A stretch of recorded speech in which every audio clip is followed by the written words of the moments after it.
সম্মানিত উপস্থিতি, তাই এজন্য বলছি যে আল্লাহ সুবহানাহু ওয়া তাআলার নাফরমানি আমরা করব না।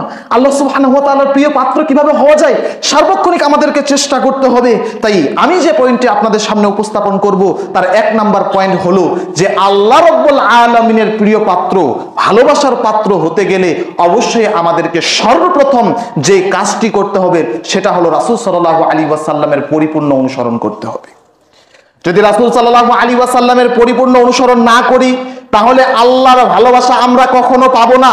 শুনুন, আল্লাহ রাব্বুল আলামিন কোরআনুল কারীমের মধ্যে নিজেই তিনি বলে দিচ্ছেন, কুল ইন কুনতুম তুহিব্বুনাল্লাহ, পৃথিবীর মানুষ যদি তোমরা আল্লাহর ভালোবাসা পেতে চাও, ফাত্তাবিউনি ইউহিব্বুকুমুল্লাহ, আল্লাহর ভালোবাসা পেতে হলে সর্বাগ্যে আমি রাসূল সাল্লাল্লাহু আলাইহি ওয়াসাল্লাম তোমাদেরকে অনুসরণ করতে হবে।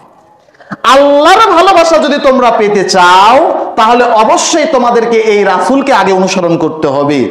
ওয়াগফির লাকুম যুনুবাকুম ওয়াল্লাহু গফুরুর রহিম, শুধু তাই নয়, যদি আমি রাসূলকে তোমরা অনুসরণ করো তাহলে আল্লাহ তোমাদের সমস্ত গুনাহগুলোকে মিটিয়ে দিবেন। সুবহানাল্লাহ। ওয়াগফির লাকুম যুনুবাকুম ওয়াল্লাহু গফুরুর রহিম, আর আল্লাহ তো হচ্ছে ক্ষমাশীল, পরম দয়ালু। তার মানে বোঝা যাচ্ছে রাসূল সাল্লাল্লাহু আলাইহি ওয়াসাল্লামের পূর্ণাঙ্গ অনুসরণের মধ্যেই রয়েছে আমাদের সফলতা, এমনকি আল্লাহর প্রিয় পাত্রে পরিণত হওয়া যাবে।